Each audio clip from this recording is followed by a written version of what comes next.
Hello friends. तो TY BCom की mid sem examination शुरू होने वाली है और उसी के कंटिन्यूएशन में रिवीजन सेशन हम लेकर आए हैं, जहां पे सारे के सारे सब्जेक्ट जो प्रैक्टिकल है उनके एमसीक्यूज अलोंग विद कंसेप्ट हम रिवाइज करवा रहे हैं। यहाँ पे आज के इस वीडियो में हम फाइनेंशियल मैनेजमेंट जो कि कंपलसरी सब्जेक्ट है उसके कुछ इंपॉर्टेंट एमसीक्यूज जो पिछली 5 से 6 एग्जाम में पूछे गए हैं अलोंग विद कंसेप्ट जो आपको एग्जामिनेशन में नए क्वेश्चन को डील करने में हेल्प करेगा, वो शुरू करने जा रहे हैं। तो चलिए वीडियो को शुरू करते हैं। तो सबसे पहले बेसिकली फाइनेंशियल मैनेजमेंट में है क्या, टाइम वैल्यू ऑफ मनी। तो यहाँ पे आपको आज कोई फिगर है, आज कोई सम है, फ्यूचर में उसकी वैल्यू क्या होगी वो, या फ्यूचर में कोई सम है उसकी आज क्या वैल्यू होगी, मतलब प्रेजेंट वैल्यू और फ्यूचर वैल्यू निकालने का जो बेसिक कंसेप्ट है वो आपको सिखाया हुआ है। तो यहाँ पे कुछ फॉर्मूलाज है, वो फॉर्मूला के बेस पर आप आराम से निकाल सकते हो।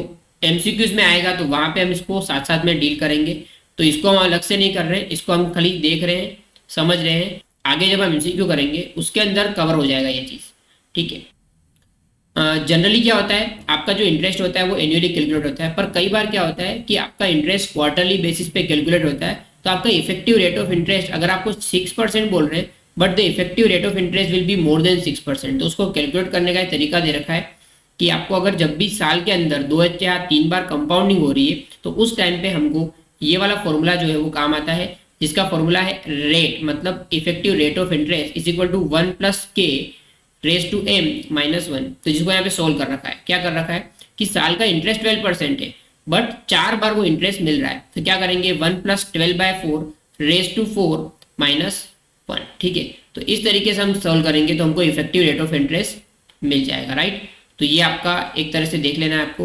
एक और इम्पोर्टेंट कंसेप्ट है डबलिंग पीरियड। डबलिंग पीरियड क्या होता है कि कितने साल में एक पर्टिकुलर इंटरेस्ट रेट पे आपका पैसा डबल हो जाएगा, ठीक है। तो एक है रूल ऑफ 72 जो काफ़ी ज़्यादा पॉपुलर है, आपने सुना ही होगा। इसको समझ लेते हैं क्या बोल रहे हैं। According to this rule term of doubling period can be obtain by dividing 72 by the interest rate. तो क्या है, आप 72 लो और आपका जो भी इंटरेस्ट रेट आपको मिलने वाला है उससे डिवाइड कर दो, तो जो साल आएगा, जो भी अमाउंट आएगा या जो भी फिगर आने वाला है, that is the years in which the amount you invest can be double. Simple चीज़ है। तो क्या है, फॉर एग्जाम्पल यहाँ पे अगर आपका इंटरेस्ट रेट 8% है तो क्या करोगे 72/8 करोगे तो आपका आंसर आएगा 9 साल। मतलब 9 साल में अगर आप 1 रुपया लगाते हो तो 8% इंटरेस्ट पे क्या हो जाएगा, वो 2 रुपये बन जाएगा, ठीक है। वही अगर बात करें 4% की तो 18 साल लगने वाला है। बट ये क्या है, यहाँ पे थोड़ा सा प्रिसाइज कैलकुलेशन नहीं है, ठीक है। यहाँ पे प्रिसाइज कैलकुलेशन के लिए रूल ऑफ 69 लागू होता है, ठीक है। तो रूल ऑफ 69 में क्या होता है, फॉर्मूला ये है 0.35 + 69 बाय इंटरेस्ट, ठीक है।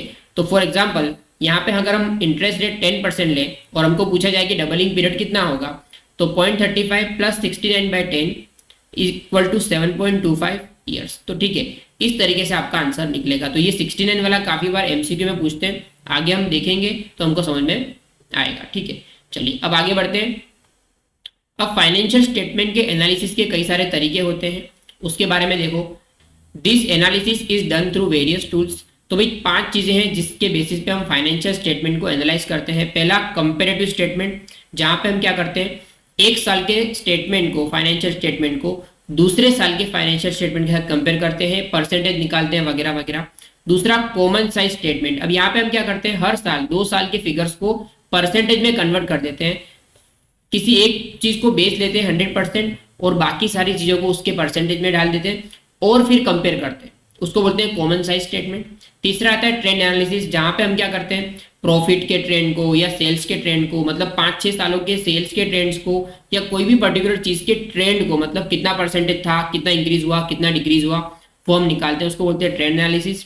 Fourth is funds and cash flow analysis and fifth is ratio analysis, जो यहाँ पे यूनिट 1 के अंदर काफ़ी डिटेल में हमको समझाया हुआ है, ठीक है। एक और चीज़ बोल रही है यूजर्स ऑफ फाइनेंशियल स्टेटमेंट, तो ये आपको सबको मालूम है, फाइनेंशियल एनालिसिस के यूजर्स ये लोग होते हैं।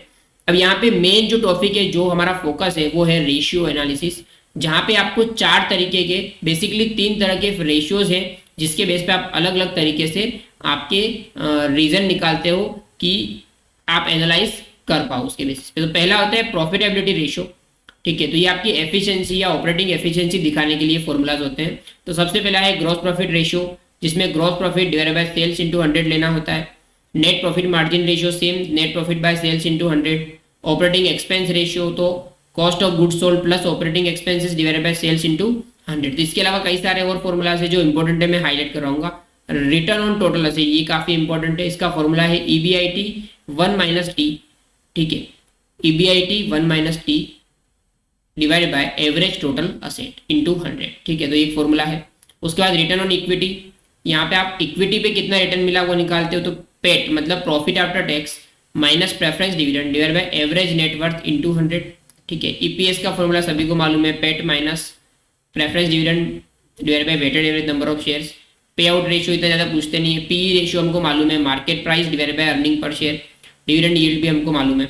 अब आता है लिक्विडिटी रेशियो, यहाँ पे दो ही रेशियो से बहुत ज़्यादा इंपॉर्टेंट है। करंट रेशियो, करंट रेशियो क्या होता है, current asset by current liabilities, ठीक है। तो ये आपका करंट रेशियो निकलेगा।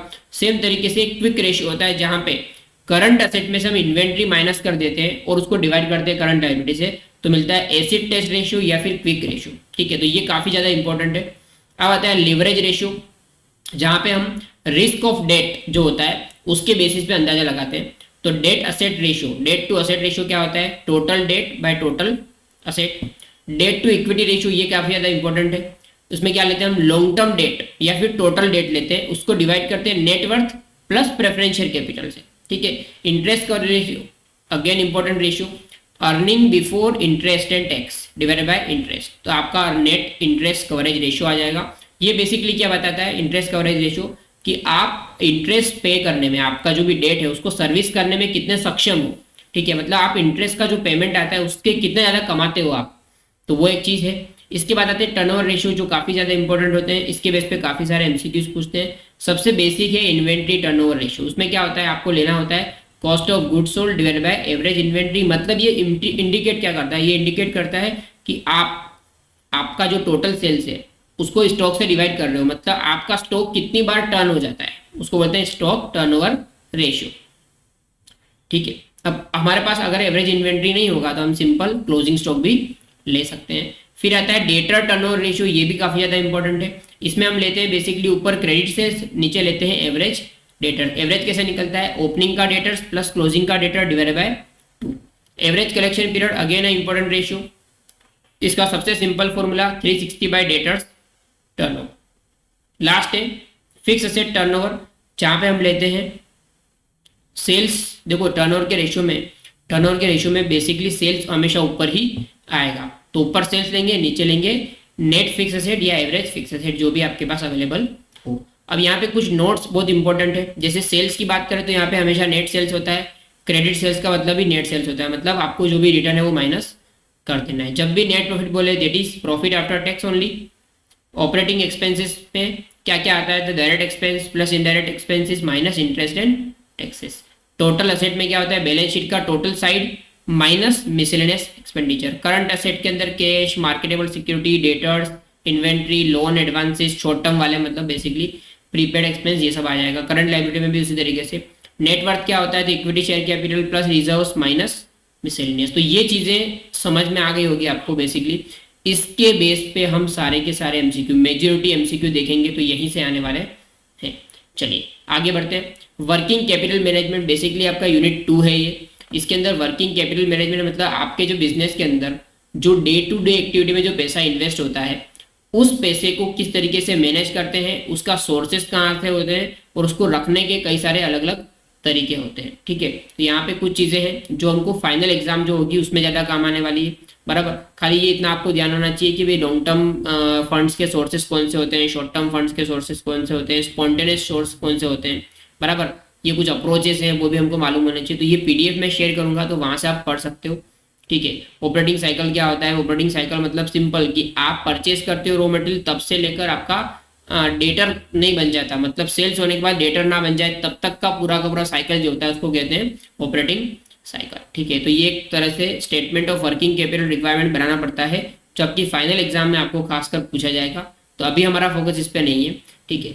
तो चलिए अब ये हमारा हो गया। एक और चीज इंपॉर्टेंट है जहां पे ऑप्टिमम केस, जिस तरीके से आपने पिछले साल कॉस्टिंग के अंदर एक मिनिमम इकोनॉमिक ऑर्डर क्वांटिटी समझा था, सेम तरीके से फॉर्मूला है डिटरमाइनिंग ऑप्टिमम कैश बैलेंस, ठीक है, जिसमें भी सेम वही फॉर्मूला है।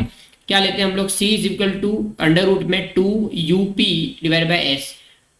यू क्या बताता है, यू बताता है एनुअल या फिर मंथली आपको कितना पैसा चाहिए।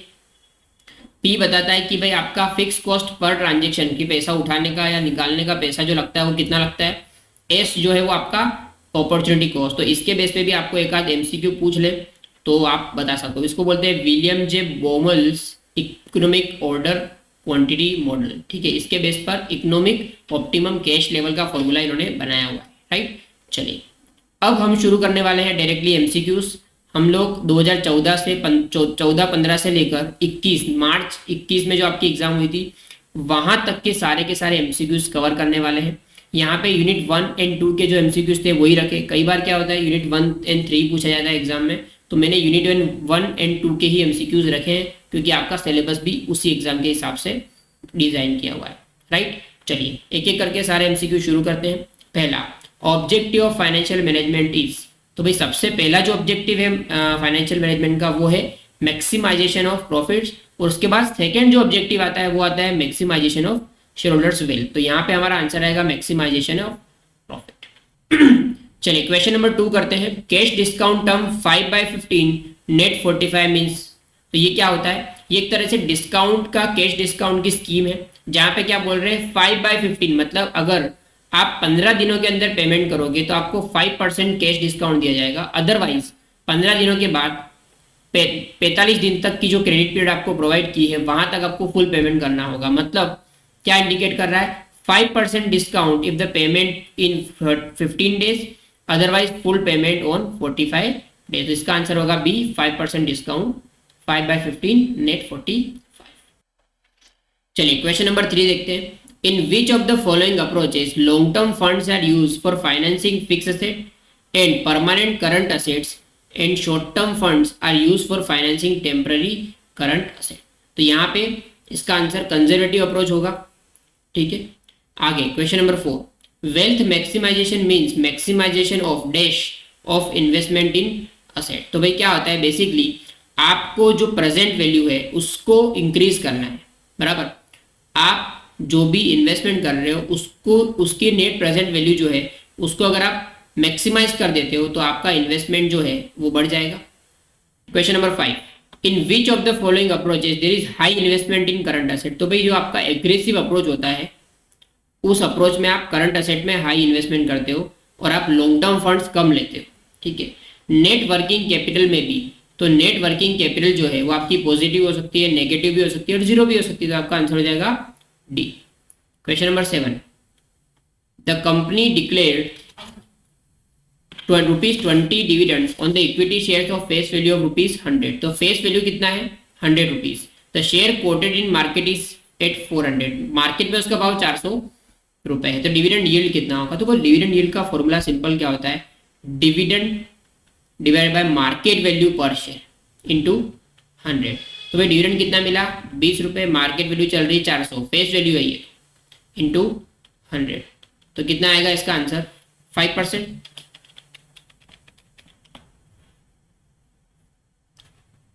चलिए आगे बढ़ते हैं। Question number 8, current ratio is 4:1, net working capital is 30,000, find the amount of current asset. तो भाई सबसे पहले करंट असेट का करंट रेशियो का फॉर्मूला क्या होता है, current ratio is equal to current asset by current liability, right.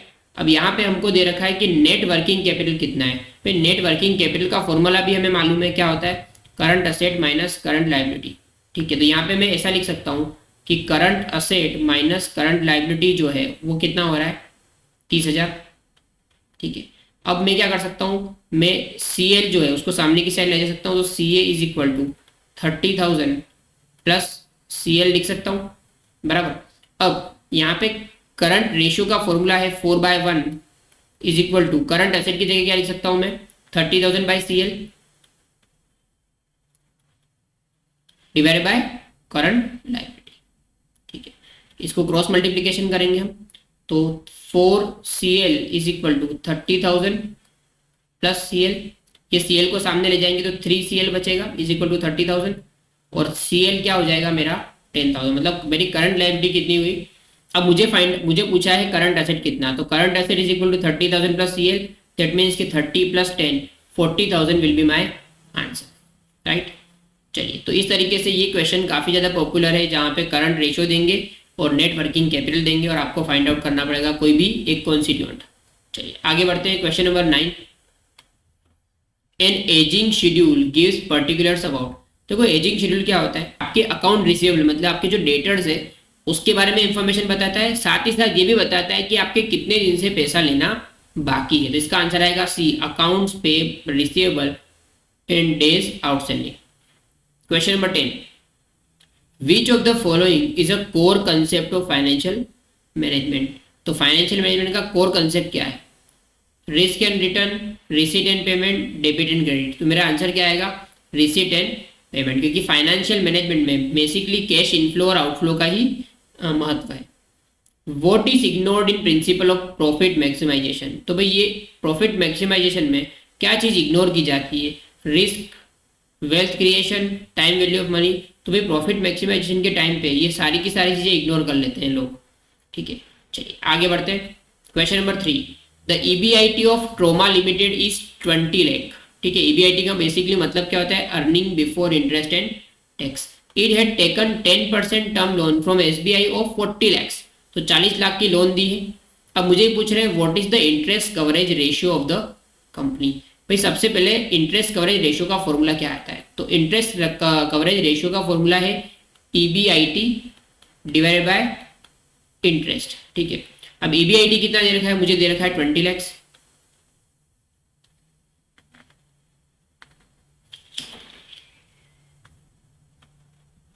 Divide में लेना इंटरेस्ट, भाई 40 लाख की लोन है, 10% इंटरेस्ट है, 20 लाख डिवाइड बाय 4 लाख करेंगे तो आएगा 5 टाइम्स। ठीक है, तो मेरा जो आंसर आ जाएगा वो आ जाएगा 5 टाइम्स, मतलब मैं जितना कमाता हूँ मैं उससे 5 बार इंटरेस्ट को पेमेंट कर सकता हूँ। Question number 4, balance sheet of flora limited indicates that its current ratio is 2.5 times. ठीक है, करंट रेशियो 2.5 है and net working capital 30 lakh है। एकदम सेम क्वेश्चन अभी हमने किया, अब हम पूछ रहे करंट एसेट कितना होगा, तो वे निकाल देते हैं। अभी हमने निकाला उसी तरीके से। सबसे पहले करंट नेट वर्किंग कैपिटल जो होता है उसका फॉर्मूला है current asset minus current liability. वो कितना दे रखा है मुझे, नेट वर्किंग कैपिटल दे रखा है 30 लैक्स। ठीक है, इसको मैं 30 ले रहा हूँ, is equal to current asset minus current liability. वापिस से current asset is equal to क्या हो जाएगा, करंट लायबिलिटी माइनस प्लस 30। ठीक है, अब लगाता हूं मैं फॉर्मूला मेरा करंट रेशियो का, तो current ratio 2.5/1 is equal to, ऊपर करंट असेट आएगा, करंट असेट ले लेता हूं CL plus 30 divide by CL, cross multiplication करेंगे 2.5 CL माइनस ये CL इधर आ जाएगा एक इज इक्वल टू 30, मतलब 1.5 current liability is equal to 30। इसको यहाँ पे डिवाइड में ले जाएंगे तो मेरा करंट लायबिलिटी का आंसर आएगा 2। ठीक है, तो मेरा करंट लायबिलिटी कितना आया 2 lakhs 30, मेरा करंट लायबिलिटी का आंसर आएगा 20 lakhs, राइट। मुझे पूछा है करंट एसेट कितना होगा, तो current liability plus 30, 20 plus 30 is equal to 50, तो my answer would be 50 lakhs for the current asset. तो ये रिपीट क्वेश्चन है, काफी बार पूछते हैं, तो इसको आप अच्छी तरह से तैयार कीजिएगा। आगे क्वेश्चन नंबर 5 देखते हैं, विच of the following appraisal criteria does not take into account the remaining cash flow once the initial investment is recorded। तो भाई ये हमारा इस सिलेबस का पार्ट नहीं है, यूनिट 3 में आता है ये चीज़, तो अभी हमको ये नहीं करना है। ठीक है, ये भी हमारा सिलेबस का पार्ट नहीं, इसको भी हम इग्नोर करेंगे। चलिए क्वेश्चन नंबर 7 देखते हैं, price earning ratio of the company is 9 times and it's earning per share is 5, what is the market price. तो भाई हमारा पीई रेशियो का फॉर्मूला क्या होता है, PE ratio is equal to market price per share divide by earning price per share. तो भाई PE का फॉर्मूला, पीई मुझे दे रखा है 9, मार्केट प्राइस मुझे मालूम नहीं है, ईपीएस कितना है 5, तो मेरा मार्केट प्राइस कितना हो जाएगा 45। My answer for the question number 7 will be 45। Internal rate of return हमारा ये इसमें नहीं है। What is the present value of 5 years annuity of 10,000 at 12% per annum. तो भाई आप इसको एन्युटी के फॉर्मूला से प्रेजेंट वैल्यू निकाल सकते हो कि 5 सालों का कैसी तरीके से आपका कैलकुलेशन होगा। तो इसको आप एक फॉर्मूला जो दे रखा है उसके हिसाब से करना है। Question number 10, if the interest rate is 12%, what will be the doubling period as per rule of 69। तो रूल ऑफ 69 का फॉर्मूला है 0.35 प्लस 69 बाय इंटरेस्ट का रेट कितना है 12%, तो इसको 12 से डिवाइड कर देंगे। देखते हैं आंसर कितना आता है। 69 बाय 12 प्लस 0.35 कितना है 6.1, तो मेरा आंसर आ जाएगा 6.1 ईयर्स ए। ठीक है, चलिए तो हमने 14 की एग्जाम का पेपर कंप्लीट किया। अब करते हैं 15 की एग्जाम का paper. Current ratio is 2.5:1, net working capital is 6 lakh, find the amount of current asset. तो वही फॉर्मूला अभी हमने जो लगाया वही सेम तरीके से सबसे पहले क्या करो, current asset minus current liability ऐसा करके नेट वर्किंग कैपिटल का फॉर्मूला रखो और आपका आंसर 10 लाख आ जाएगा। आगे बढ़ते हैं। Question number 10, which group of ratio measures how effectively the firm is using its asset. भाई असेट यूज करने का पूछे तो हमको आंसर क्या देना है, टर्नओवर रेशियो। ठीक है, चलिए question number 1 of 2016 September paper. Current ratio is 2.5:1, net working capital is 3 lakh, find the amount of current asset. तो आप देख रहे होंगे कि ये क्वेश्चन बार बार रिपीटेटिवली पूछ रहे हैं अपने को, तो ये हमको आना ही चाहिए, इसको आपको कैलकुलेट करना रहेगा। चलिए आगे बढ़ते हैं। Analyse the following. पर्टिकुलर्स दे रखा है first year, second year, third year. Current ratio दे रखा है, लिक्विड रेशियो दे रखा है। यहाँ पे 2.1:1, 2.2:1, 2.6:1। Liquid ratio 0.9:1, 0.70:1, 0.60:1। अब देखो यहाँ पे क्या एनालाइज हो रहा है, मेरा करंट रेशियो जो है वो बढ़ रहा है। दैट मीन्स कि मेरा करंट रेशियो बढ़ने का कारण क्या है। करंट रेशियो बढ़ने का कारण है कि मेरी करंट एसेट ज़्यादा है in comparison of my current liability. But यहाँ पे एक चीज़ देखने जैसी है कि लिक्विड रेशियो नहीं बढ़ रहा है। मतलब अब लिक्विड रेशियो और करंट रेशियो में एक ही चीज़ का फर्क है, क्या, इन्वेंट्री का। मतलब अगर मैं इन्वेंट्री को हटा दूँ तो मेरी करंट एसेट कम बढ़ रही है मेरी करंट लायबिलिटी के सामने, बाकी ये बढ़ता थोड़ी, ये घटता थोड़ी। मतलब यहाँ पे एक चीज़ देखी जा रही है कि आपका स्टॉक बहुत ज़्यादा होगा, इसलिए आपका करंट रेशियो तो ज़्यादा आ रहा है, बढ़ रहा है, बट उसके कंपैरिजन में liquid ratio is not increasing. तो मेरा आंसर क्या आएगा, एक्सेस इन्वेस्टमेंट इन इन्वेंट्री। ये यूनिक क्वेश्चन है, ये आपको अच्छी तरीके से आना चाहिए। ठीक है, चलिए moving further. Question number 3, an ageing schedule gives particulars about. ये रिपीट क्वेश्चन है, account receivable and days outstanding की इंफॉर्मेशन देता है। राइट, चलिए आगे बढ़ते हैं। Question number 4, which of the following represent finance functions. Investment decision, ये भी फाइनेंस फंक्शन है, फाइनेंसिंग डिसीजन, लिक्विडिटी डिसीजन, तो ऑल ऑफ द अबव मेरा आंसर होगा। Wealth maximisation means maximisation of, तो अभी हमने क्वेश्चन किया था उसमें मैंने प्रॉफिट टिक कराया था, बट एक्चुअली इसका आंसर होगा नेट प्रेजेंट वैल्यू। ये तीसरी बार हम क्वेश्चन कर रहे हैं, इसका आंसर हमने को याद रखना है। Capital budgeting is part of dividend decision, investment decision, liquidity decision और नॉन ऑफ द अबव। तो भाई कैपिटल बजटिंग बेसिकली यूनिट 3 में आ गया है, पर फिर भी हमको आंसर अगर टिक करना है तो इसका आंसर आएगा इन्वेस्टमेंट डिसीजन। ठीक है, हम लोग कैपिटल बजटिंग किस लिए करते हैं, कोई भी असेट में इन्वेस्टमेंट करने से पहले हम चेक करते हैं कि वो कैपिटली या वायबल है कि नहीं, फाइनेंशियली वायबल है कि नहीं, तो वहाँ पे हम इन्वेस्टमेंट डिसीजन के लिए कैपिटल बजटिंग का सहारा लेते हैं। Question number 7, which of the following is an important dimension of firms credit policy. Credit standard, cash discount, trade period, ये तीनों ही चीज़ें मेरे डायमेंशन है जहाँ पे मैं क्रेडिट पॉलिसी को इफेक्ट कर सकता हूँ। तो मेरा आंसर आएगा D. Which of the following is not a core concept of financial management. Risk and return, yes, ये तो कोर फंक्शन है। Value, yes. Cash flow, yes. तो इसका फाइनेंशियल कोर कंसेप्ट में इसका आंसर मेरा आना चाहिए वैल्यू। ठीक है, कोर कंसेप्ट का पार्ट नहीं, लिक्विडिटी भी कोर कंसेप्ट का ही पार्ट है। ठीक है, तो बेसिकली मेरा आंसर आएगा सी, वैल्यू। आगे, what is ignored in principle of profit maximisation, ये भी रिपीट क्वेश्चन है, all of the above. Right, risk, time value of money, wealth creation, ये सब कुछ इग्नोर किया जाता है। Question number 10, net working capital is positive. अब देखो नेट वर्किंग कैपिटल का फॉर्मूला क्या होता है, basically current asset minus current liability. अब ये पॉजिटिव कब होगा, जब करंट एसेट आपका करंट लायबिलिटी से ज्यादा होगा। बेसिकली सिंपल, क्या आंसर आएगा मेरा, current asset are higher than current liabilities, तभी मेरा नेट वर्किंग कैपिटल पॉजिटिव होगा। तब तो थोड़े बड़े क्वेश्चन आ रहे हैं, देखते हैं इसको क्या बोल रहे हैं। Pluto limited had net income, मतलब प्रॉफिट आफ्टर टैक्स कितना है, 2 lakh. Paid income tax of ₹60,000 and had interest expense of 16,000। What was the Pluto's interest coverage ratio. तो भाई इंटरेस्ट कवरेज रेशियो का फॉर्मूला पहले लिख देता हूँ मैं। फॉर्मूला क्या होता है, PBIT, ठीक है, PBIT डिवाइडेड बाय इंटरेस्ट। अब PBIT कैसे निकलता है, तो PBIT अगर आपको पेट दे रखा है, पेट कैसे निकला होगा आपका, देखो होता क्या है, PBIT माइनस इंटरेस्ट जो बचता है बोलता है PBT माइनस टैक्स जो बचता है PAT। मुझे क्या दे रखा है, PAT कितना 2 लाख, मुझे टैक्स दे रखा है 60,000, तो ये 60,000 लिख देता हूँ मैं। ऊपर जाऊंगा अगर मैं तो कितना आ जाएगा 2,60,000, और इंटरेस्ट मैंने पे किया 16,000, तो यहाँ अगर 16,000 लिख दूंगा तो मेरा PBIT आ जाएगा 2,76,000। तो मेरा PBIT आ गया 2,76,000 और इंटरेस्ट कितना है 16,000। चलो डिवाइड करता हूँ, 2,76,000 डिवाइड बाय 16,000, तो मेरा आंसर आएगा 17.25 टाइम्स। ठीक है, तो इस तरीके से मेरा आंसर आया। तो आप देख रहे होंगे current asset, interest coverage ratio, ठीक है, net working capital, stock turnover ratio, ये 4-5 रेशियो काफी ज्यादा पूछ रहे हैं। आगे बढ़ते हैं, question number 12, the figures of profit and loss account and the balance sheet are converted into percentage to some common base. अब जैसे कॉमन बेस आ जाए ना, उसका आंसर क्या होगा, कॉमन साइज फाइनेंशियल स्टेटमेंट। अलग अलग साल नहीं, सेम साल का पहले आप परसेंटेज पे कन्वर्ट कर दो और उसके बाद उसको दूसरे सालों से कंपेयर करो, उसको बोलते हैं common size financial statement. Objective of financial management is, तो भाई पहला जो ऑब्जेक्टिव है होता है मैक्सिमाइजेशन ऑफ प्रॉफिट, और अल्टीमेट ऑब्जेक्टिव क्या होता है, maximisation of share holders wealth, right.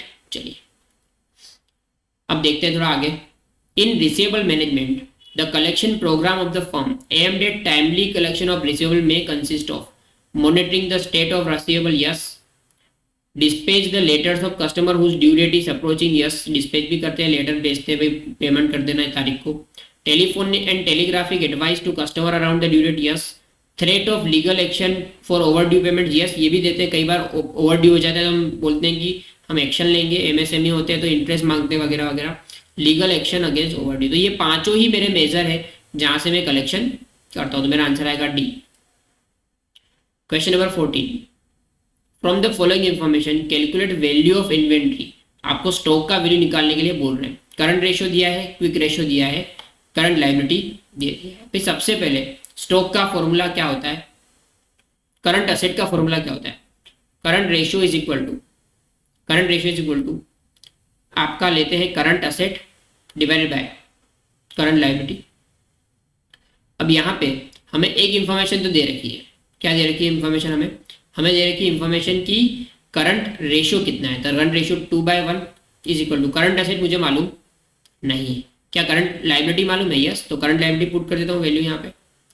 तो मुझे ये मालूम पड़ गया कि मेरी करंट असेट कितनी आई है, 1,60,000। अब ये करंट असेट की वैल्यू क्विक रेशियो में रखते हैं, तो क्विक रेशियो का फॉर्मूला क्या होता है, करंट असेट माइनस स्टॉक या इन्वेंट्री जो भी बोलो divide by current. Quick ratio कितना है, क्विक रेशियो मेरे पास है 1.5/1 is equal to, current asset मुझे निकाला अभी 1,60,000 माइनस स्टॉक को मान लेता हूं मैं x divide by current liability मेरा कितना आया 80,000, क्रॉस मल्टीप्लाई करूंगा 1.5 into 80,000 1,20,000 is equal to 160 minus x. अब x को इधर ले आता हूं और इसको 1,20,000 को इधर ले जाता हूं, तो x का आंसर कितना आ जाएगा 40। तो मेरा इन्वेंट्री कितना आया 40,000, यस। तो अच्छा क्वेश्चन है, इसको आप फिर से देख लेना एक बार। आगे बढ़ते हैं, question number 16, dash is the amount of working capital which is required to maintain minimum level of current asset in the carry out of normal business of operation. इसको बोलते हैं परमानेंट वर्किंग कैपिटल। ये तो आपको रखनी ही पड़ेगी जीवन भर, ठीक है, नॉर्मल डे टू डे काम होता है उसके लिए मिनिमम इतना पैसा तो रखना ही पड़ेगा। Question number 17, which of the following is not a spontaneous source of short term fund. तो भाई मैंने आपको सोर्स बताए थे, स्पॉन्टेनियस सोर्स क्या होता है, trade credit, bills payable, outstanding expense. Financial institution loan spontaneous source नहीं है, तो लॉन्ग टर्म सोर्स है, राइट। तो हमको ये सोर्सेज भी मालूम होने चाहिए। चलिए question number 18, if credit sales are 1,80,000, average collection period is 30 days, right, and variable cost to sales ratio is 60%। मतलब आपका जो सेल्स में वेरिएबल कॉस्ट लगता है वो कितना लगता है 60%। Calculate opportunity cost of investment in receivable at 20%। क्या बोल रहे हैं, आपका इंटरेस्ट कितना लगने वाला है, बराबर। तो सबसे पहले हम कैलकुलेट करेंगे आपका डेटर्स कितना है, बराबर। तो आपका टोटल 1,80,000 का सेल्स हो रहा है, उसमें आपकी कॉस्ट ऑफ गुड्स सोल्ड कितना है 60%, बराबर। तो आपका 1,08,000 इन्वेस्टमेंट हो रहा है। आपका इन्वेस्टमेंट कितना हो रहा है 1,08,000 का, कितने दिन के लिए 30 डेज के लिए। इनटू इंटरेस्ट कितना है 20%। तो आप इसका अगर आंसर निकालोगे तो आएगा लगभग 1800, ठीक है। तो इसका आंसर आ जाएगा 1800, राइट। तो इस तरीके से आप इसको निकाल सकते हैं।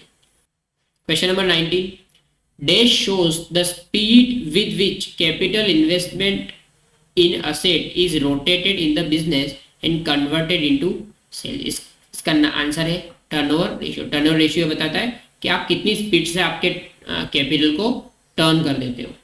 Cash discount term 3/10 net 30 mean, simple हमें मालूम है 3% discount if the party makes payment in 10 days and full payment if payment is made between 10 to 30 days। इसका आंसर आएगा B, 3% discount if payment is made in by 10th day, otherwise full payment is due by 30th day, right.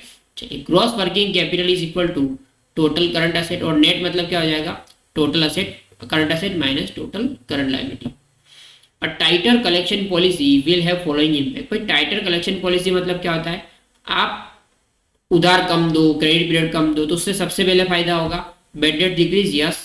Investment will receivable will decrease, yes. आपका पैसा भी कम लगा रहेगा। Collection expense will increase, yes. आपको टाइटर collection period policy करना है तो आपको उघरानी करनी पड़ेगी, बार बार आपको फॉलो अप करने पड़ेंगे, आपको कई सारे मेजर लेने पड़ेंगे। तो इसका आंसर क्या आएगा D, all of the above, right. चलिए, question number 23, price to earning ratio is 9, earning per share is 5। Simple, ये फॉर्मूला क्या आता है 9 into 5 कितना है 45। रिपीट क्वेश्चन हमने किया हुआ है, 45 is the market price. Question number 24, which of the following represent the financing decision.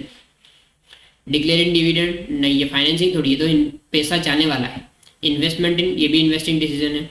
Investment in long term, ये भी इन्वेस्टिंग है। Designing optimal capital structure, yes, ये मेरा फाइनेंसिंग डिसीजन, तो सी होगा मेरा answer. Question number 25, which of the following is not a source of short term finance. Bank overdraft ये तो शॉर्ट टर्म है, कैश क्रेडिट ये भी शॉर्ट टर्म है, बिल डिस्काउंट ये भी शॉर्ट टर्म है, रिटेन अर्निंग्स ये लॉन्ग टर्म सोर्स है, ठीक है, तो ये शॉर्ट टर्म नहीं है। Question number 26, under which approach financing in current asset the life of asset is match with maturity period of liability. इसका आंसर है हेजिंग अप्रोच, ठीक है, ये अप्रोच हमें मालूम होना चाहिए। आगे, match the following, transaction motive, precautionary motive और स्पेक्युलेटिव मोटिव। ट्रांजैक्शन मोटिव से हम क्या रखते हैं, to protect against uncertainties, to tap profit making opportunity arising from fluctuations, to meet the transaction need. तो फर्स्ट का आएगा सी। प्रिकॉशनरी मोटिव, तो भाई अनसर्टेनिटी से बचने के लिए हम क्या करते हैं प्रिकॉशनरी मोटिव लेते हैं, तो दूसरे का आएगा ए और तीसरे का आएगा बी, तो मेरा आंसर आएगा B. Question number 28, operating cycle, cash cycle, production cycle. Operating cycle क्या होता है, ऑपरेटिंग साइकिल का मतलब सिंपल, आपका कितना इन्वेंट्री पड़ा रहता है कितने दिन तक, आप उधार कितना देते हो माइनस आपको उधार कितना मिलता है। तो 1 का क्या आएगा, ऑपरेटिंग साइकिल का क्या आएगा, operating cycle inventory period plus account receivable period. Cash cycle क्या होता है, कैश साइकिल में आपको कितना कैश रखना पड़ेगा, तो इसका आएगा 2 का सी, और 3 प्रोडक्शन साइकिल का आएगा ए, तो इसका आंसर आएगा C. Question number 29, aggressive approach of current asset investment policy refers to. भाई आप एग्रेसिव अप्रोच में आप करंट एसेट में कम से कम पैसा रखते हो, low level of investment in current asset. Question number 30, cash flows are generated. भाई कैश फ्लो जनरेट करने के 3 तरीके, फाइनेंसिंग, इन्वेस्टिंग और ऑपरेटिंग। इसका आंसर आएगा ऑल ऑफ द। अक्टूबर 2017 का पेपर शुरू कर रहे हैं। Orchid Limited furnishes the following information, total sales 20 lakhs, credit sales 80% of total sales, debtor 160, what will be the average collection period. तो भाई एवरेज कलेक्शन पीरियड का formula क्या होता है? एवरेज कलेक्शन पीरियड का फॉर्मूला होता है 360 बाय डेटर टर्नओवर, और डेटर टर्नओवर हमको चाहिए। डेटर टर्नओवर रेशियो का फॉर्मूला क्या होता है? ऊपर लेते हैं क्रेडिट सेल्स, नीचे लेते हैं एवरेज डेटर्स। पे क्रेडिट सेल्स कितना है? 20 लाख का 80% कितना? 16 लाख। एवरेज डेटर हमें मालूम नहीं है, तो क्या ले सकते हैं? जो डेटर दे रखा है वो ले लेंगे। तो मेरा डेटर टर्नओवर रेशियो है 10। 360 बाई 10 इज इक्वल टू 36। तो मेरा एवरेज कलेक्शन पीरियड क्या आ गया? 36 days, right. Question number 3, tulip limiteds debtor turnover ratio is 4 times while the industry standard is 8 times. This is an indicator of the firms liberal credit policies का answer होगा, क्योंकि आप उधार दे रहे हो ज़्यादा टाइम के लिए, आपका इन्वेस्टमेंट इन डेटर्स ज़्यादा रह रहा है, ठीक है। चलिए question number 4, in which of the following statement figures in income statement at the balance sheet of 2 or more periods are placed side by side and any increase or decrease in the item is find out। इसको बोलते हैं comparative financial statement. 9, अ लो inventory turnover ratio में indicate, आपका अगर inventory turnover ratio कम है तो simple चीज़ है कि आप इन्वेस्टमेंट जो इन्वेंट्री में करते हो आपका पड़ा रहता है, आपका स्टॉक पड़ा रहता है, आप उसको टर्न नहीं करते रहते हो, ठीक है। तो आपका आंसर आएगा inefficient management of investment in inventory. 11, dash measures the liquidity and solvency of the company in short term. तो आपका करंट रेशियो आपको इंडिकेट करता है कि आपकी सोल्वेंसी कैसी है शॉर्ट टर्म में, राइट। इसका आंसर आएगा B. Match the following, profitability, leverage, turnover ratio. Profitability क्या बताता है? तो प्रॉफिटेबिलिटी आपकी एफिशिएंसी बताता है कि आपकी असेट कैसे यूटिलाइज हो रही है। Question number 12, match the following, profitability ratio. फिर प्रॉफिटेबिलिटी रेशियो आपकी ऑपरेटिंग एफिशिएंसी बताता है, 1 का ए ही आएगा। 2, लेवरेज रेशियो क्या बताता है? तो लेवरेज रेशियो आपका रिस्क अराइजिंग फ्रॉम डेट बताता है, हेल्प करता है आपको कि भाई आप रिस्क जो है उसको अवॉइड कर पाओ। और टर्नओवर रेशियो आपको बताता है कि आपके एसेट कैसे यूटिलाइज हो रही है। तो 1 का आएगा 1, 2 का आएगा सी और 3 का आएगा बी। इसका आंसर हो जाएगा मेरा B. Question number 13, which of the following is or are core concept of financial management. तो भाई ये सारे के सारे मेरे कोर कंसेप्ट ऑफ मैनेजमेंट है। Question number 16, from the following information find out the amount of sundry debtors, average collection period 30 days, gross profit ratio 25%, gross profit 3 lakh, out of total sales 80% is credit sales. तो भाई तो इस question में सबसे पहले मैं निकाल लेता हूँ मेरा क्रेडिट सेल्स कितना है। फिर मुझे ग्रॉस प्रॉफिट दे रखा है 3 लाख और मुझे 25% ग्रॉस प्रॉफिट रेशियो दे रखा है, तो मेरा टोटल सेल्स आ जाएगा। Total sales is equal to GP by GP ratio, है ना। तो 3 लाख डिवाइडेड बाय 25% करूंगा तो मेरा टोटल सेल्स आया 12 लाख, ठीक है। अब इसमें से 80% क्या है? क्रेडिट है, तो 9,60,000 मेरा सेल्स आ गया, राइट। अब मुझे डेटर टर्नओवर रेशियो अगर मिल जाए तो मैं आराम से इजीली क्या निकाल पाऊंगा? मेरा डेटर्स का वैल्यू। अब यहाँ पे मुझे एवरेज कलेक्शन पीरियड दे रखा है, तो मेरा एवरेज कलेक्शन पीरियड का फॉर्मूला जो होता है वो होता है 360 बाय डेटर टर्नओवर रेशियो। तो average collection period is 30 divide by 1 is equal to 360 by debtor turnover ratio. तो इस तरीके से क्रॉस मल्टीप्लाई करेंगे तो डेटर टर्नओवर रेशियो कितना आ जाएगा? 360 बाय 30, 12। अब डेटर टर्नओवर रेशियो के फॉर्मूला में अगर मैं क्रेडिट सेल्स रख दूं तो मुझे डेटर्स मिल जाएंगे। तो डेटर टर्नओवर का रेशियो का फॉर्मूला होता है, ऊपर होता है credit sales divide by debtors. मेरा आंसर आया 12। 12 debt is equal to total credit sale कितना है? 960। तो debt is equal to 960 by 12, मेरा आंसर आ जाएगा 80,000। My debtor would be 80,000। चलिए आगे बढ़ते हैं। Question number 19, Azalea limited has post tax profit of 350, मतलब पीएटी कितना है? 350, income tax 1,05,000 and interest is 45,000। बताओ कि इंटरेस्ट कवरेज रेशियो क्या है? तो इंटरेस्ट कवरेज रेशियो का फॉर्मूला क्या है, ऊपर लेते हैं हम लोग PBIT divided by interest. PBIT मुझे दिया हुआ नहीं है, बट PBIT निकालने का तरीका मुझे मालूम है। कैसे निकालते हैं PBIT में से अगर इंटरेस्ट माइनस करता हूँ तो मिलता है मुझे PBT, उसमें से टैक्स माइनस करता हूँ तो मुझे मिलता है PAT। PAT मुझे दे रखा है कितना 350, मुझे टैक्स भी दे रखा है 1,05,000, तो ये मिल जाएगा मुझे 4,55,000। इंटरेस्ट मुझे दे रखा है 45,000 दे रखा है, तो मेरा PBIT हो जाएगा 5 लाख। बस PBIT 5 लाख लिख दूंगा मैं, और मेरा इंटरेस्ट जो है वो कितना है 45,000, तो 5 lakh divide bye 45,000, 11.11 is my answer, right. एकदम सिंपल है, ये कई बार रिपीटेटिव पूछ रहे हैं आपको। क्वेश्चन नंबर 21 रिपीट है, कई बार पूछ रहे हैं, आप एक बार देख लेना इसको। चलिए आगे। Rose limited has sold goods worth 60 lakhs with a gross profit margin of 20%. The inventory in the beginning and at the end of the year is 7 lakh and 9 lakh. तो मेरा एवरेज कितना हो गया 8 लाख, ठीक है, ये आपको एकदम तुरंत आ जाना चाहिए।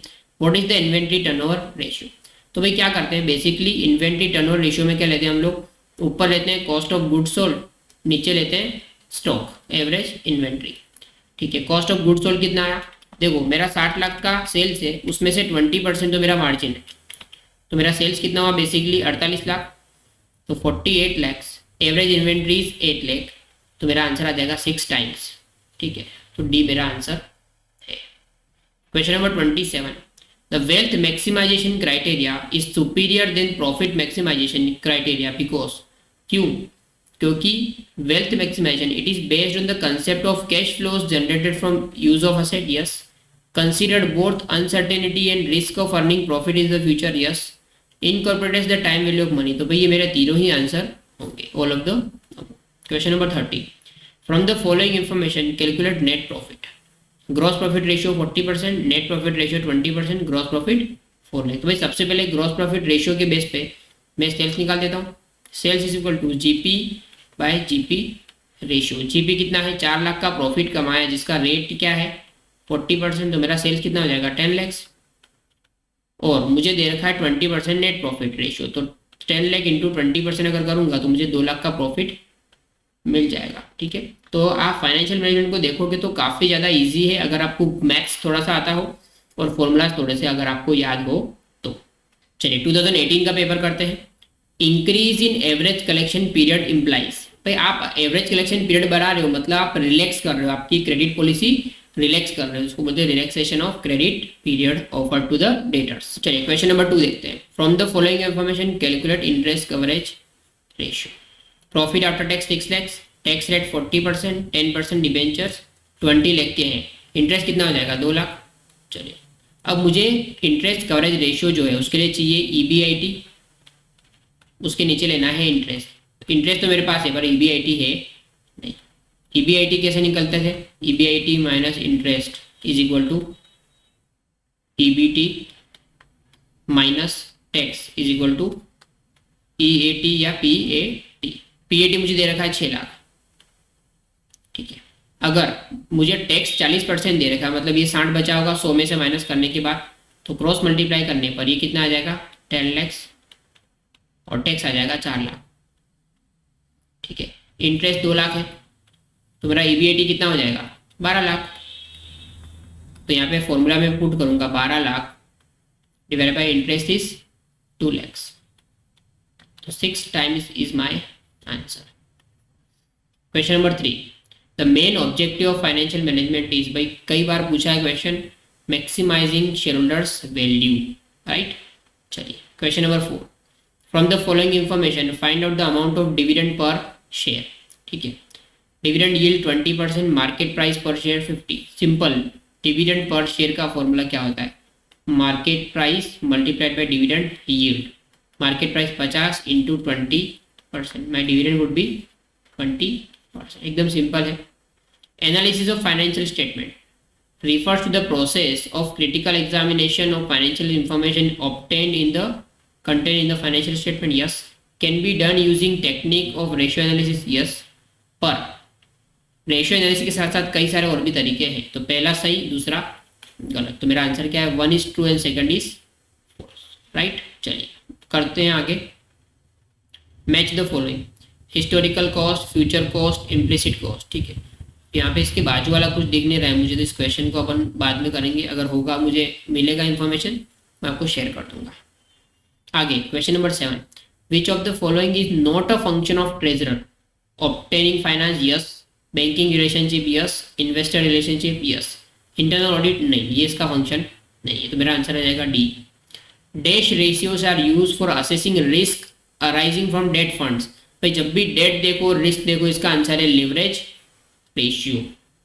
आगे क्वेश्चन नंबर 9, ये भी सेम उसी तरीके का है, इसमें इंफॉर्मेशन नहीं है मेरे पास। आगे बढ़ते हैं अपन।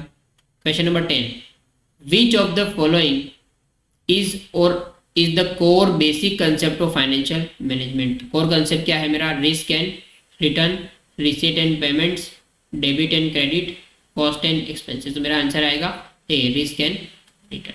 Question number 11, if the value of inventory at the beginning of the year is 28,000 and end of the year is 42,000, तो भाई 28,000 प्लस 42,000 डिवाइड बाई 2 करेंगे तो मेरा आंसर आएगा 35,000 मेरी क्या हो जाएगी, एवरेज इन्वेंट्री। ठीक है, sales is 240 and gross profit is 30, inventory turnover ratio will be, भाई ऊपर लेते हैं COGS, नीचे लेते हैं एवरेज इन्वेंट्री। COGS कैसे निकलता है, सेल्स माइनस ग्रॉस प्रॉफिट, तो 240 माइनस 30 डिवाइड बाई 35,000। ठीक है, तो 2,40,000 minus 30 is equal to 210 divide by 35,000। तो मेरा आंसर आ जाएगा 6 times, right, 6 times is my answer. Question number 12, from the following information calculate the amount of debtors. Gross profit 54,000, gross profit ratio 20%, credit sales 80%, debtor turnover ratio is 9 times. तो अभी हमने same एक सवाल किया, repeat है ये, मैं नहीं करवा रहा हूँ, आपको ये कर लेना है।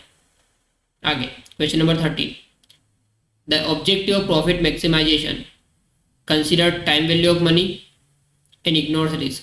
फिर प्रॉफिट मैक्सिमाइजेशन में टाइम वैल्यू ऑफ मनी नहीं आता है और रिस्क को इग्नोर नहीं करते, तो इसका आंसर आएगा D. Question number 14, from the following information find out the amount of equity dividend paid, pay out ratio 60%, profit after tax sorry profit before tax 10 lakh और प्रॉफिट मतलब टैक्स रेट है 40%। तो ये 10 लाख मैंने कमाया बिफोर टैक्स के पहले, माइनस टैक्स भरा होगा 40%, मतलब 4 लाख रुपए, जो बचा है वो कितना है, 6 लाख। 6 लाख में से पे आउट मतलब कितना पे कर रहे हैं, तो 6 लाख का 60% तो पे कर दे रहे हैं, तो कितना हो जाएगा 3,60,000। तो मेरा पे आउट डिविडेंड कितना हो जाएगा, 3,60,000। चलिए आगे देखते हैं। Question number 15, from the following information find out the amount of net profit.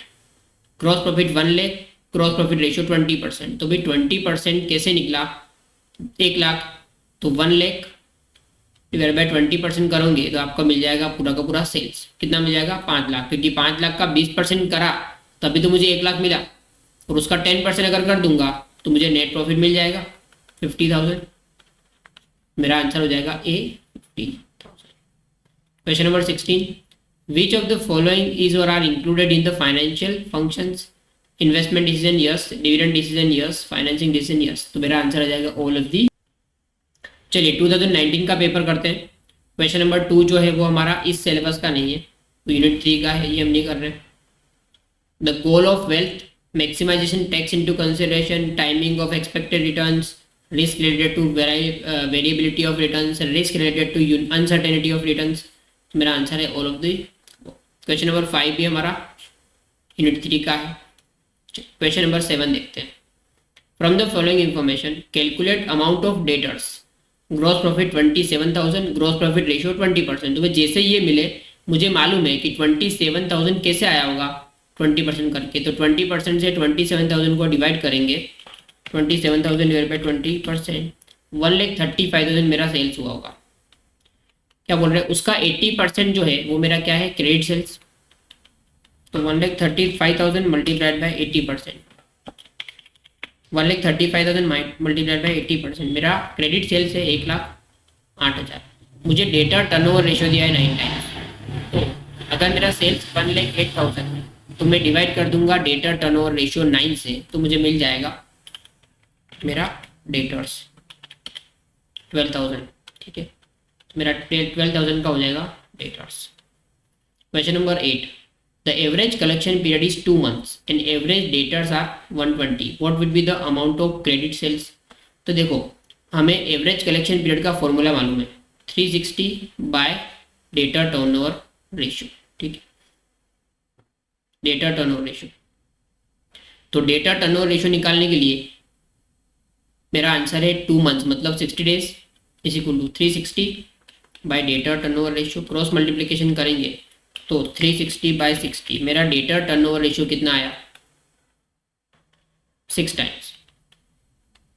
अब डेटा टर्नओवर रेशियो का फॉर्मूला क्या है, ऊपर लेते हैं क्रेडिट सेल्स, क्या लेते हैं credit sales divide by debtors, debtor turnover ratio 6 by 1 is equal to credit sale मुझे चाहिए, ठीक है, उसको मैं मान रहा हूँ x, डेटर्स कितना है 120, क्रॉस मल्टीप्लिकेशन करेंगे तो 1,20,000 मल्टीप्लाइड बाय 6, मेरा आंसर आ जाएगा 7,20,000।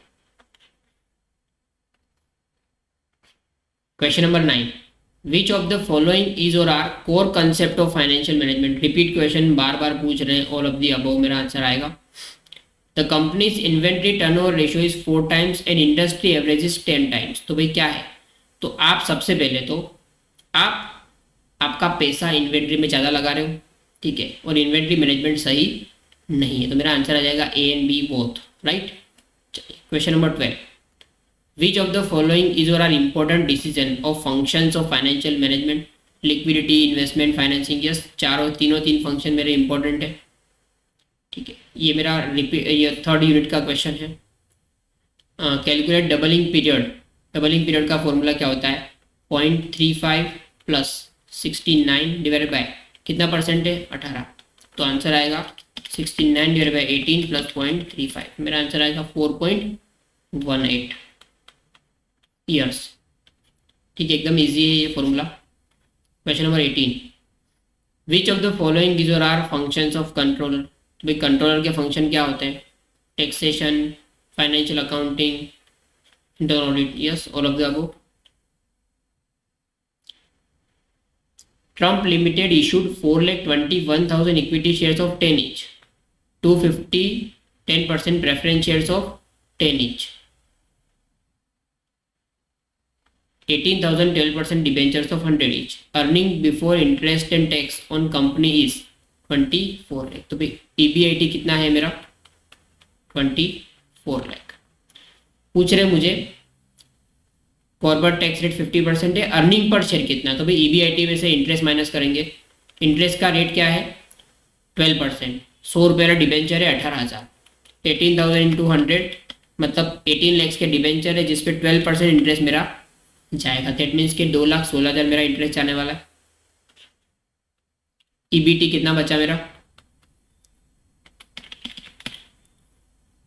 21,84,000, इसमें से जाएगा मेरा टैक्स, टैक्स कितना है 50% तो इंटू 50% 10,92,000। प्रॉफिट आफ्टर टैक्स कितना बचा 10,92,000। इसमें से जाएगा प्रेफरेंस का डिविडेंड, देखो प्रेफरेंस का डिविडेंड 2.5 लाख 10% प्रेफरेंस शेयर है 10 रुपये वाले, मतलब 25 लाख के प्रेफरेंस शेयर है जिसपे 10% डिविडेंड देना है, मतलब 2.5 लाख मेरा ये जाने वाला है, ठीक है। जो बचा 10,92,000 माइनस 2,50,000 8,42,000, ये मेरा है profit after tax available to equity share holder. इसको अगर नंबर ऑफ शेयर से डिवाइड कर दूं तो मुझे मिल जाएगा EPS। नंबर ऑफ शेयर्स कितने हैं 4,21,000, तो मेरा EPS कितना है 2 रुपये, ठीक है। काफ़ी अच्छा ही क्वेश्चन है, मेरा आंसर आएगा 2 रुपीज़, ठीक है। Question number 23, in which of the following method a series of percentage of different items of different year is compared on the basis of base year। तो ये सीरीज है तो ये इसका आंसर क्या आएगा trend analysis. Question number 25, match the following. Profitability ratio क्यों बनाते हैं हम लोग, तो ऑपरेटिंग एफिशिएंसी को जानने के लिए। लिवरेज रेशियो क्यों होते हैं, आपकी डेट फंड की रिस्क को जानने के लिए। टर्नओवर रेशियो आपकी एफिशिएंसी असेट को यूज़ करने में कितनी एफिशिएंसी है उसके लिए। तो मेरा आंसर डी आएगा, 1 का बी 3 का ए, ठीक है, इस तरीके से। Question number 26, the importance of capital budgeting arises due to, पे ये हमारा थर्ड यूनिट का है, ये भी थर्ड यूनिट है। Financial management is procuring and judicious use of financial resources, yes, undertaken to maximize the value of the firm, yes, मेरा answer आएगा, दोनों ही ट्रू है। ये भी मेरा थर्ड यूनिट का है। कुछ और क्वेश्चन है, कर लेते हैं। 2021 के एग्जाम में पूछे गए हैं। Ranbaxy has PBIT of 750. Total asset at the beginning of the year is 15 and end of the year is 25. तो एवरेज कितना हो रहा है? 15 plus 25 divide by 2, 20 lakhs. The company is in 30% tax bracket. Calculate return on total asset. भाई return on total asset का formula क्या होता है मेरा? EBIT 1 minus T divided by total asset, ठीक है। EBIT कितना है? 750, 1 माइनस टी मतलब हो रहा है मेरा 0.7 डिवाइड बाय टोटल असेट, मेरा एवरेज कितना निकला? 20 लैक्स। तो मेरा आंसर आ जाएगा यहाँ पे 750 multiplied by 0.70 divided by 20 lakhs, 26.25, right. चलिए question number 3, if sales are 40 lakhs out of which cash sales are 20%, मतलब क्रेडिट सेल्स कितना हो जाएगा? 80%। Receivable at the beginning of the year is 850 and receivable at the end of the year is 750, मतलब आपके debtors beginning में 8.5, and में 7.5, मतलब average कितना हो जा रहा है? 8 लाख। आपका क्रेडिट सेल्स कितना है? 36 लाख, ठीक है। अब आप पूछ रहे हैं एवरेज कलेक्शन पीरियड कितना होगा?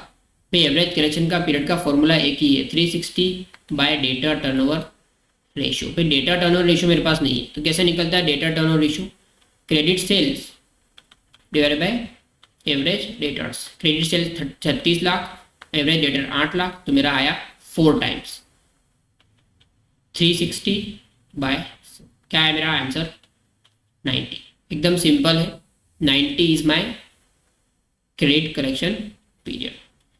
क्वेश्चन नंबर 4 जो है वो हमारा इस यूनिट का नहीं है।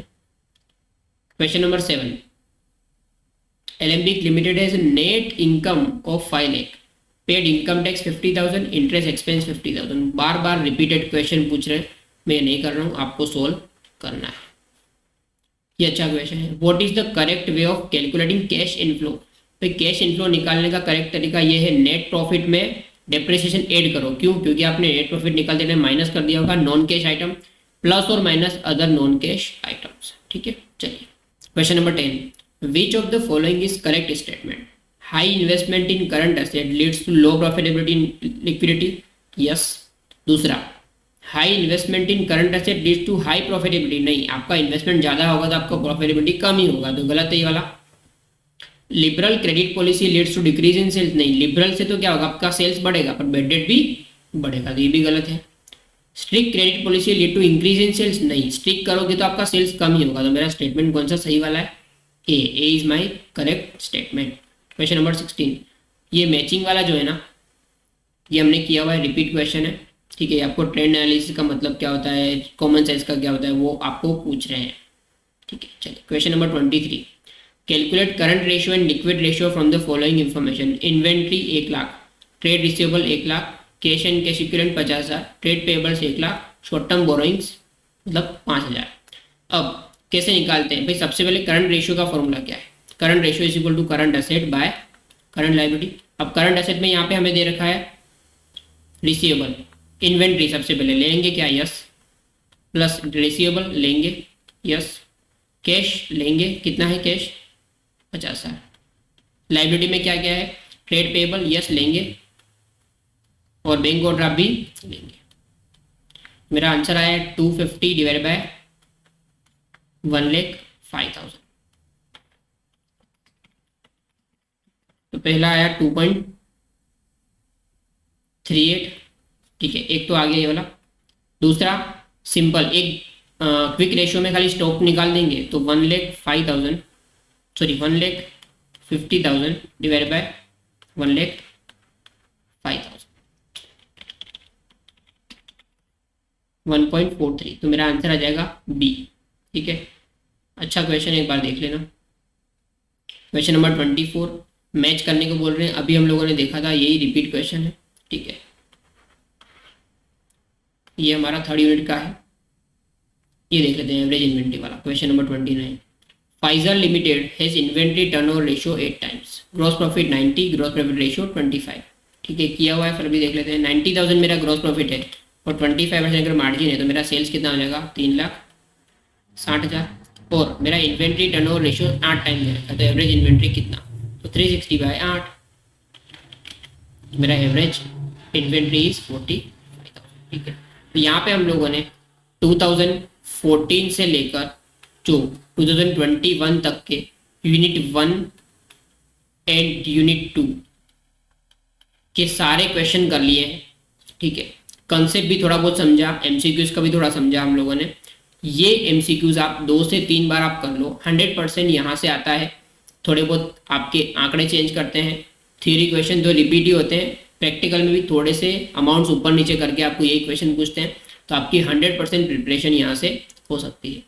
और बाकी सारे सब्जेक्ट्स के वीडियोस भी अपलोड हो चुके हैं या अपलोड हो जाएंगे, तो वो भी आप देखिए। आपके एग्जामिनेशन के लिए प्रिपरेशन अच्छी तरह से कीजिए। All the best.